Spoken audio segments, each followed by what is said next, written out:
10 de la mañana, 26 minutos. Seguimos aquí en modo Fontevecchia. Lo vamos a saludar a Guillermo Han, que es economista, exdirector del Banco Central entre 2020 y 2022, secretario de Comercio, también fue en el año 2022, asesor de la unidad, ministro del Ministerio de Economía, entre otros cargos. Y este fin de semana, Martín Guzmán, con quien Guillermo Han tiene un vínculo estrecho, publicó un artículo donde hablaba de volver al futuro. Allí analiza el presente económico y refuta las políticas propuestas por Javier Milei y también por Cristina Fernández de Kirchner. Buenos días, aquí Alejandro Gomel y Fernando Meaños los saludan en modo Fontevecchia. Bueno, ha recibido críticas de todos lados, reciben, ¿no? La última fue la del documento de 33 páginas de la vicepresidenta Cristina Fernández de Kirchner. ¿Cómo ve lo que está sucediendo? Bueno, buen día Alejandro, Fernando y a toda la audiencia. Ha tenido mucha repercusión Sí. el documento de Cristina, también tuvo mucha repercusión el documento que escribió a continuación Martín Guzmán. Uh-huh. No lo veo como una lluvia de críticas, me parece que es un plafón como para empezar a discutir las políticas de lo que viene, ¿no? Hoy tenemos un gobierno con una orientación muy diferente, pero el peronismo en general y las distintas ramas en particular están planteando otros modelos económicos, otras políticas, porque se ve que este gobierno está generando muchas dificultades a las familias, a las empresas. Entonces es una actividad que tiene que hacer el peronismo, esto de discutir lo que se hizo y proponer algo nuevo, ¿no? Uh-huh. Entonces lo veo como un paso adelante, más allá de que sigan abiertas algunas heridas, algunas discusiones que vienen de hace varios años, ¿no? Sí, para entender, sobre todo los que no somos especialistas en economía, lo que se le está diciendo sobre lo que le endilgan es: hubo crecimiento, pero no hubo redistribución. A Martín Guzmán le dicen esto. ¿Esto fue efectivamente así? ¿Había dólares, había crecimiento, pero los dólares se fumaron? Y es una situación difícil de evaluar. ¿Por qué? Porque a los 2, 3 meses de empezar el gobierno nos enfrentamos con una pandemia que era inédita para la política económica argentina. Entonces, crecimiento como tal es difícil de plantearlo porque el 2020 hubo una caída muy fuerte, el 2021 hubo una recuperación muy fuerte, muy acelerada, y en ese margen, digamos, de una economía muy volátil que se tuvo que frenar, digamos, en función de lo que pasaba en el mundo, y que después, con la reapertura, generó un nivel de actividad interesante, generó una recuperación del empleo interesante, pero no estaban dadas las condiciones como para generar una política redistributiva más importante. Prácticamente el país no tenía crédito. Del gobierno anterior, que había sido la gestión de Macri, el país había perdido el crédito en moneda extranjera y había reperfilado el crédito en moneda local. Entonces se tuvo que apelar sí o sí a la emisión monetaria como fuente de financiamiento. Se lo hizo en gran medida, o sea, no fue un esfuerzo, digamos, pequeño, por decirlo así, sino que fue un gran esfuerzo del gobierno, una gran emisión que buscaba mantener los ingresos de las familias en el momento en que había una cuarentena y no se podía trabajar libremente. Entonces, yo creo que ha sido relativamente exitosa la política económica en generar niveles de actividad que eran similares a los de antes de la pandemia, sí. Pero en ese escenario general era muy difícil hacer una política redistributiva. Creo que lo que hizo bien el gobierno en esos primeros 2 años de gestión económica fue evitar que se cayeran los salarios. Eso se evitó. Realmente en los salarios formales se ve más claro que en los informales. Los informales pueden haberse resentido un poquito, pero hasta 2022 aproximadamente los salarios no se habían resentido, no habían perdido contra la inflación, por lo menos no en una escala como la que se vio a partir del último año y medio. Sí, ahora le va a saludar Fernando Meaños, el especialista en economía, pero lo que se escucha y las críticas al Banco Central es, había dólares y los dólares se despilfarraron, no se sentaron arriba de las reservas para cuidarlas. ¿Esto fue así? ¿Faltó ahí un cuidado de las reservas?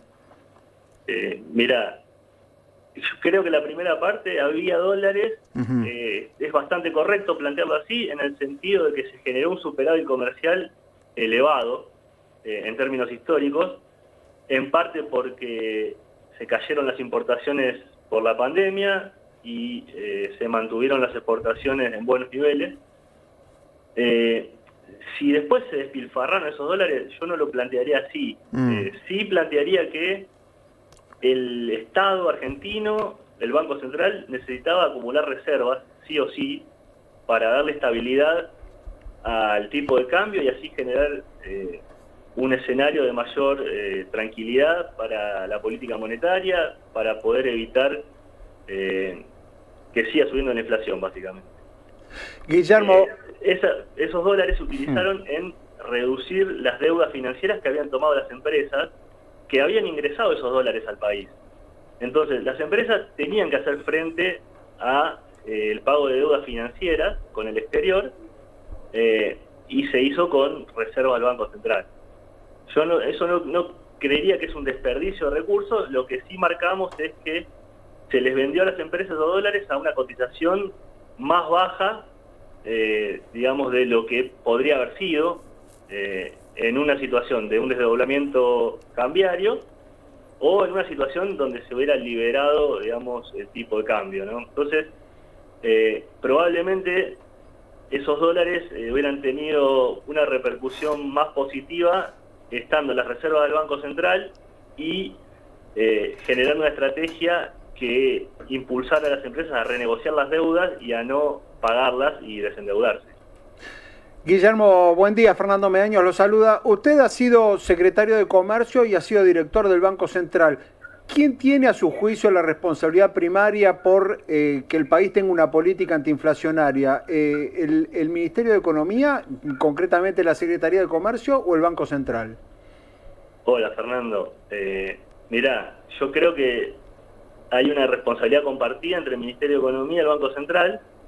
Ahora, la Secretaría de Comercio, como una secretaría dentro del Ministerio, es poco lo que puede hacer si la macroeconomía no la ayuda, ¿no? Necesita por lo menos algunos lineamientos macroeconómicos que le den la posibilidad de trabajar y sin tener que extremar medidas. O sea, vamos a ponerlo muy sencillo. Si uno está emitiendo 10 puntos de producto porque hay una pandemia, porque hay una crisis o por lo que sea, y eso lo hace durante mucho tiempo, por más que el secretario de Comercio esté todos los días llamando a todas las empresas y amenazándolos y poniendo multas, la cuestión pasa por un descalibramiento macro, ¿no? Entonces, tiene un rol que jugar la Secretaría de Comercio, tiene un rol que jugar más que nada en los acuerdos de precios, tiene un rol que jugar en la habilitación de los pagos,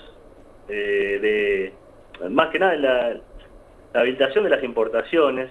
Yo cuando fui secretario, era secretario de Comercio Interior solamente, ¿no? Ahora la Secretaría de Comercio es Interior y Exterior.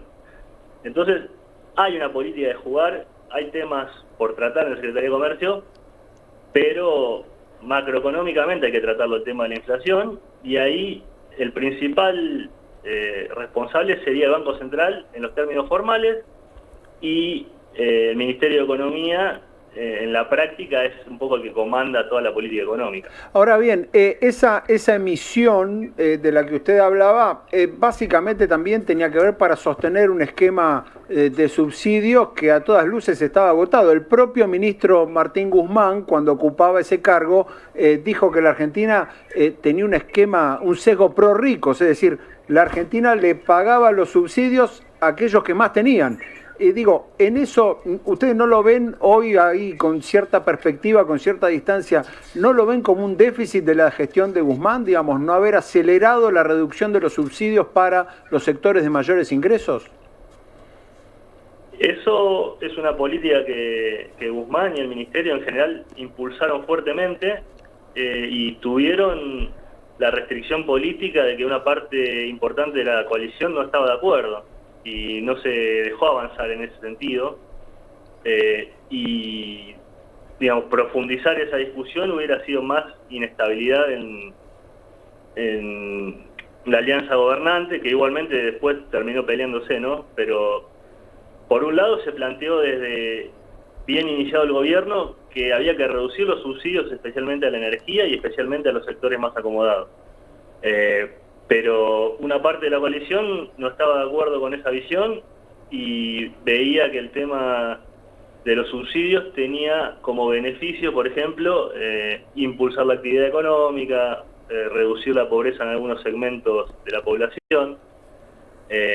Cuando uno mira hacia atrás desde hoy, claramente las decisiones se empezaron a tomar tarde, pero yo no creo que sea una deficiencia de la gestión de Guzmán en sí, porque él fue el que más machacó sobre este tema, sino que... Pero era quien tenía la lapicera, diría Cristina Kirchner, digamos, estaban en sus manos, eran funciones que estaban en sus manos.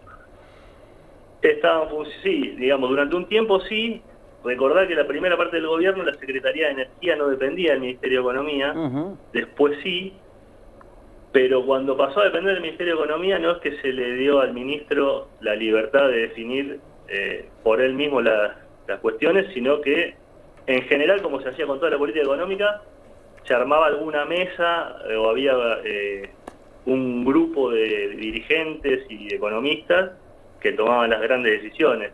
Encabezada esa mesa muchas veces por el ministro Guzmán, el exministro Guzmán, pero donde no tenía él la libertad de definir cómo le parecía hacer la política, sino que en algunos momentos tuvo cierto margen y en algunos momentos fue más restringido su accionar.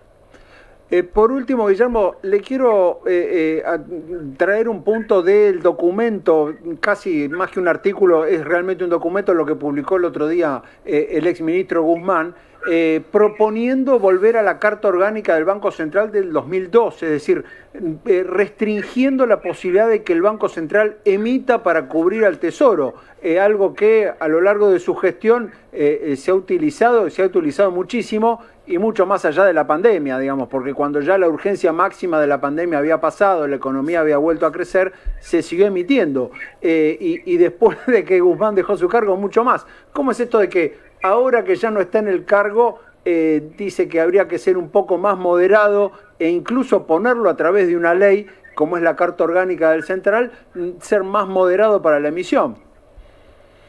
Y yo entiendo que él empieza diciendo que era una visión que se ha modificado en los últimos meses o en el último año y pico, diría, que él hace casi una década atrás no lo hubiera pensado así, pero yo intuyo que tiene que ver con esta situación de que desde la política no se le ha prestado la suficiente atención al financiamiento del déficit, no se le ha prestado la suficiente atención a las consecuencias que tiene sobre la política monetaria, hacer distintos tipos de operaciones, extremando por ahí el financiamiento del Banco Central o dándole letras intransferibles al Banco Central por los dólares que tienen sus reservas. Entonces yo creo que él no lo plantea como la solución óptima, pero lo plantea como diciendo, dada la situación en la que venimos, dada la inflación acelerándose, y dado que ha sido muy difícil plantear la necesidad de reducir un poco el financiamiento monetario del Banco Central, entonces si es difícil plantear estos términos en la gestión económica, bueno, tal vez sea necesario volver a un esquema de regulaciones y de leyes que era un poco más estricta respecto a este punto. Clarísimo, Guillermo, y realmente interesante la visión. Guillermo Han, gracias por estos minutos aquí en Modo Fontevecchia.